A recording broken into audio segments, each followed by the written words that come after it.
Class in this chapter, the French Revolution. Today we will start a new topic, that is a growing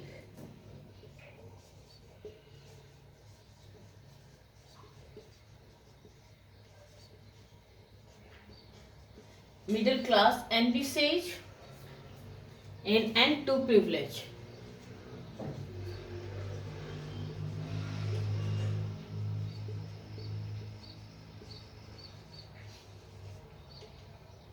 So students, in this topic, when we talk about a growing middle class, okay, we are talking about a new group that emerged in the third estate. A new group, we called it a middle class group, okay, that emerged in the third estate. It envisaged, means it imagine, okay.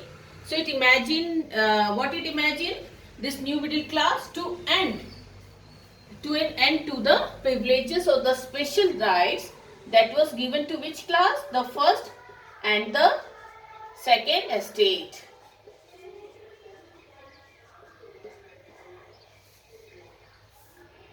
So you will see now in the 18th century, there was a rise of a new class that we call the middle class. So the 18th century, it witnessed the emergence of a new social group which is termed as the middle class. So if we talk about this middle class, these class are educated as well as the prosperous section of the society or of the estate. So when we talk about this class, these are educated and prosperous. So or they are wealthy. So this wealth come, if we talk prosperous or they are wealthy. So this wealth, it come from the overseas trade. As mostly people of this class are from the, you can see, merchant or the trader group.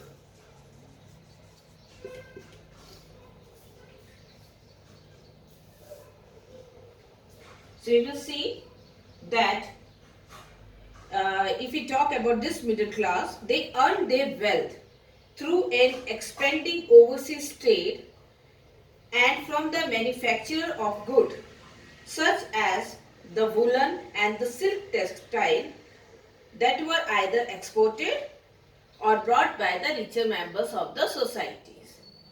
Okay, so here you will see overseas trade where you can see import as well as export.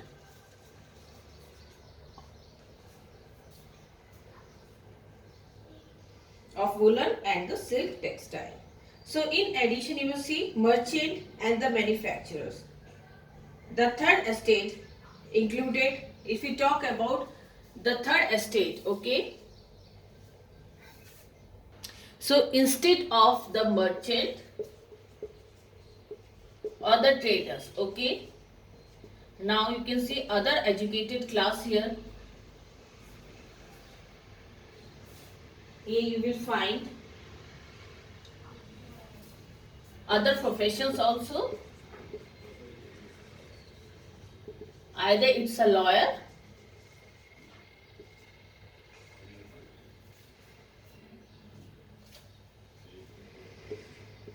any administrative official. So these groups of people, they all were educated. Okay, so these groups of people or this section were educated and they believed that no group in a society should be given privilege by birth. So what they believe, that no group from the society, okay, should be given privilege by birth or any kind of special right. Instead of that, okay, the privileges should be, or you can see, the right should be on the basis of the merit. Okay, the person ability. So this idea, it envisaging, or you can see it's expecting that a society should be based on freedom and equal law and opportunities for all that were put forward by the philosophers such as John Locke and Jacques Rousseau. So you can see here a society that is based on freedom, equal law, opportunities for all. And you will find here these ideas were put forward by the philosopher Jacques Rousseau and you can see John Locke. So here you will see John Locke in his two treatises of government. As you can see, two treatises of government, he sought to refute the doctrine of the divine.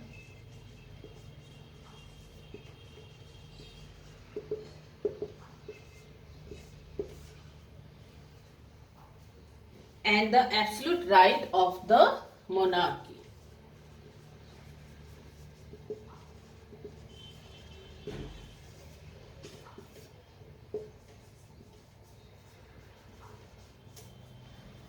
So what is this doctrine of the divine and absolute right of the monarch? So you can see, according to the divine right, the state is established and ruled by the God. Here you can see the state is established and ruled by the God. It means that a monarch derives the right to rule directly from the will of the God. Hence you will see cannot be subjected to any earthly authority or cannot be subjected, he is not subjected to the will of the people, the aristocracy or even the church. Even Rousseau carried the idea forward, proposing a form of government that is based on the social contract. Social contract between whom? Between the people and their representatives.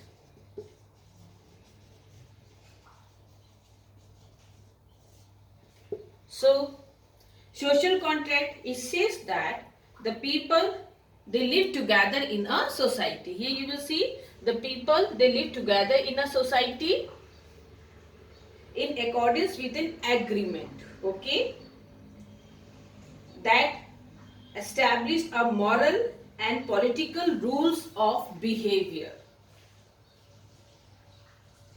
Some people believe that if we live according to a social contract, we can live morally by our own choice and not because the divine being required.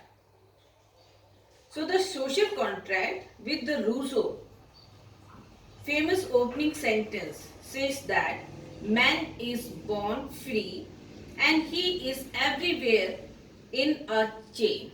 Okay, in the social contract it says that man is born free but he is chained everywhere.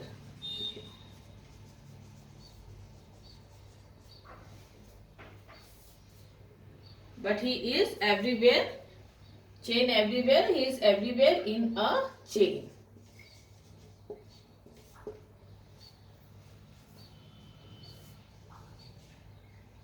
Stated instead that people could only experience the true freedom if they live in a civil society that ensured the right and the well-being of its citizens. So you will see Montesquieu in the spirit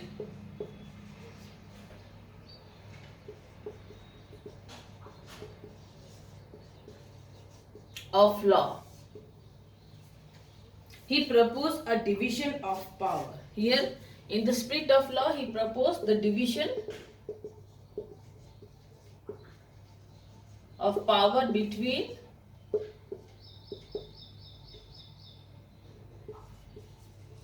legislative, executive and judiciary.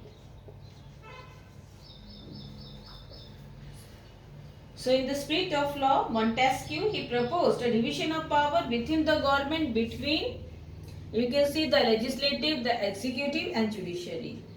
So you can see this model of government, it was put into force in the USA. After the 13 colonies, okay, they declared their independence from the Britain. So the American Constitution and its guarantee of individual rights, it was an important example for the political thinkers in France. So this idea of these philosophers, okay, so you can see the ideas of these philosophers.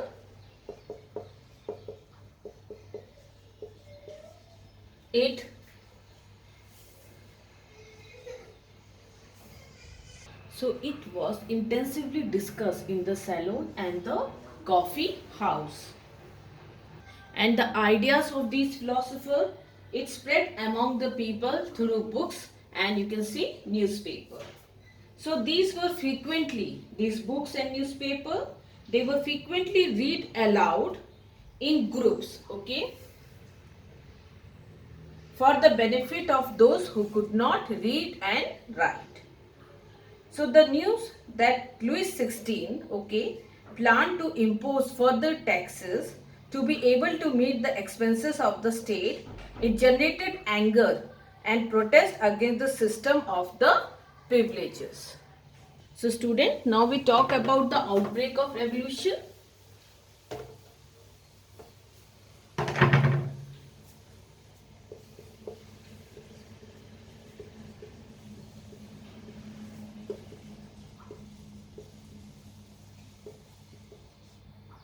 So here comes the outbreak of the revolution. You can see sudden breakout of the revolution, or you can see here sudden upsurge of the revolution or the upsurge of the revolution. So what were the immediate causes for the outbreak of the revolution? Right now we will discuss about these causes. So we all know that Louis XVI, okay,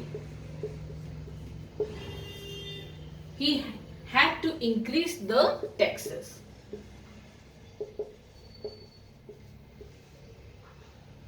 To meet the expenses of his state. As you know, the treasury was empty. So Louis XVI had to increase taxes for reason you have learnt in the previous section.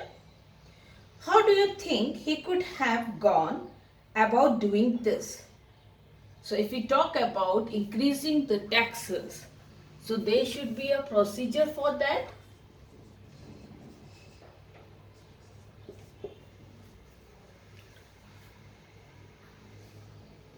So in France of the old regime, the monarch did not have the power to impose taxes according to his will alone. So when we talk about in France,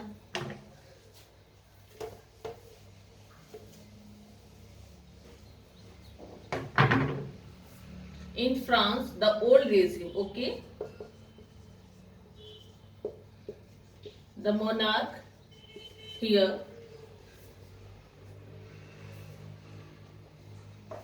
he did not have the power,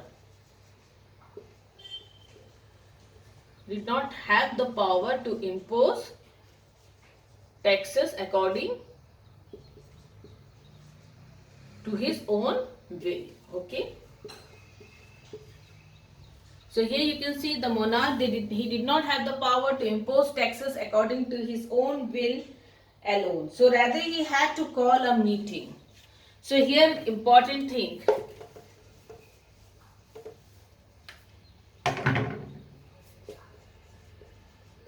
to impose new taxes, he had to call a meeting that we call the state general meeting.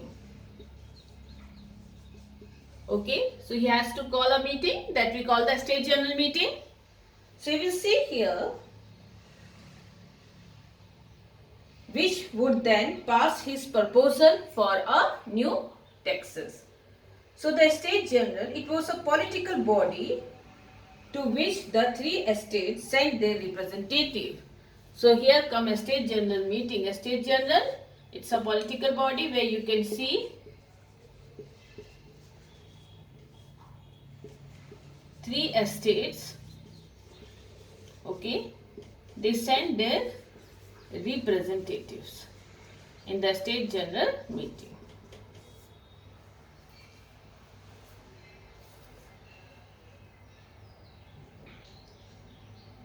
However, the monarch alone could decide when to call a meeting of this body. So when to call for the state general meeting, this was total according to the will of the king, to when to call a state general meeting.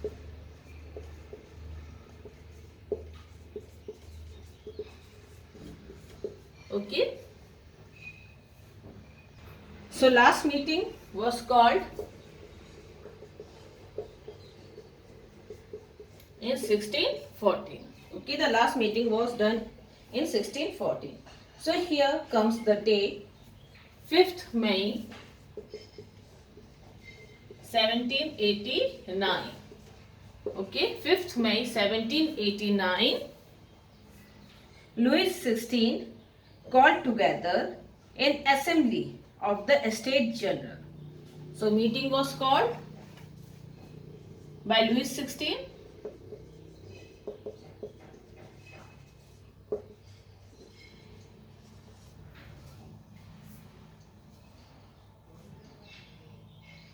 So that they could pass the proposal Here of new taxes. Proposal for a new taxes. Okay, so it is clear. So you can see the last meeting, it was held in 1614, and you can see on 5th May 1789, Louis XVI called an assembly of the state general meeting to pass a proposal for new taxes. So a magnificent hall in Versailles, it was prepared to host the delegates. Okay. So here come the palace of Versailles to host the delegates of the meeting. So you will see the first and the second estate, they sent their 300 representatives. Okay, each. First estate 300 representatives, second estate 300 representatives. Okay, so these are the members, these are the representative of first and the second estate. And then you will see that who was seated in a row facing each other on two sides. Okay. Then by the 600 members of the third estate, they had to stand at the back. So third estate, members had to stand at the back.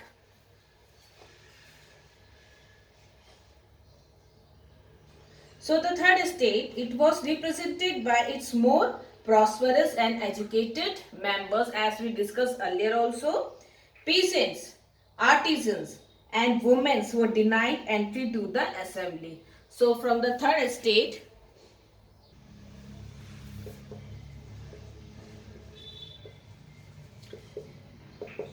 these groups of people, the peasants, the artisans and women, they were denied to attend the meeting of the assembly or the state general meeting. okay.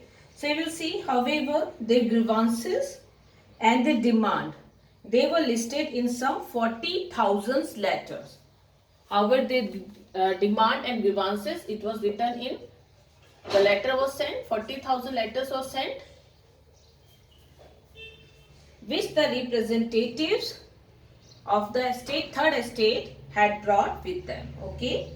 So voting in the, now we talk about the voting system of the estate general meeting.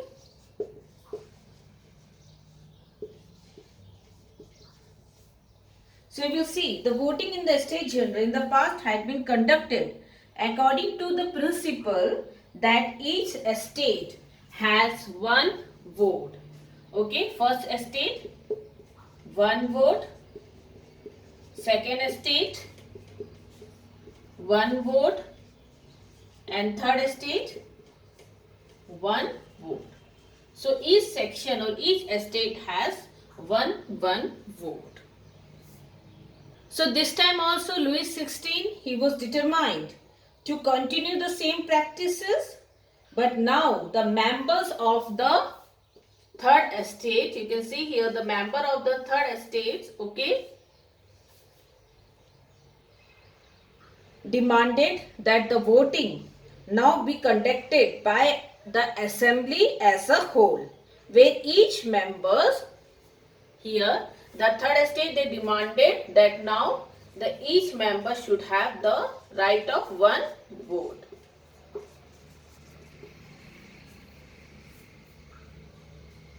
each member would have one vote. This was one of the democratic principles. Okay, so this was one member, one vote. This was based on the principle of democracy. Okay, that was put forward by the philosophers like Rousseau in his book The Social Contract. So when the king, okay, he rejected the proposals, members of the third estate, They walk out of the assembly. Clear? So they walked out from the assembly.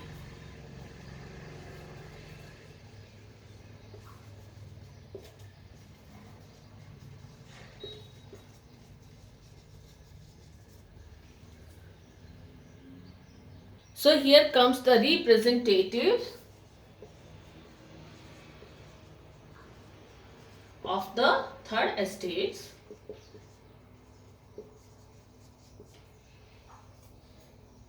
Viewed themselves as a spokesman. Okay.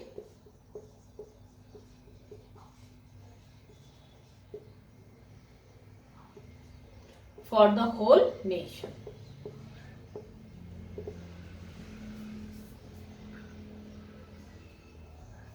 So on 20 June, they assembled in the hall. So here come on 20th June, they assembled in a hall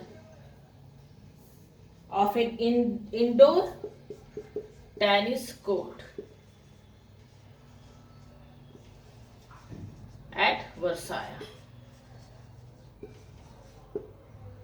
Okay. So you will see on 20th June, they assembled in the hall of an indoor tennis court, okay, in the ground of Versailles, and they declared, these representatives, they declared themselves as a National Assembly.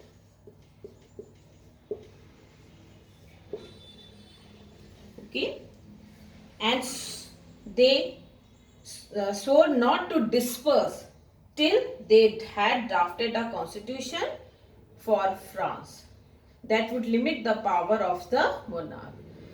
So they took the oath not to disperse, okay, until the constitution to be framed, and in the constitution they will limit the power of the monarch.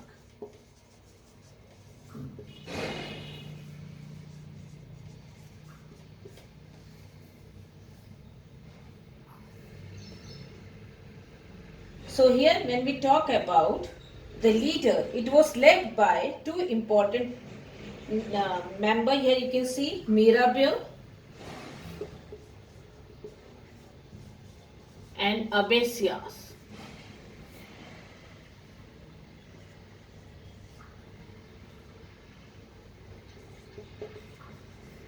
Mirabeau and Abbé Sieyès. So Mirabeau was born in a noble family but was convinced of the need to do away with the society of these feudal privileges. So he brought out a journal and delivered powerful speeches to the crowd assembled at Versailles. And Abesias, he was originally a priest, wrote in pamphlet that we call What is the Third Estate.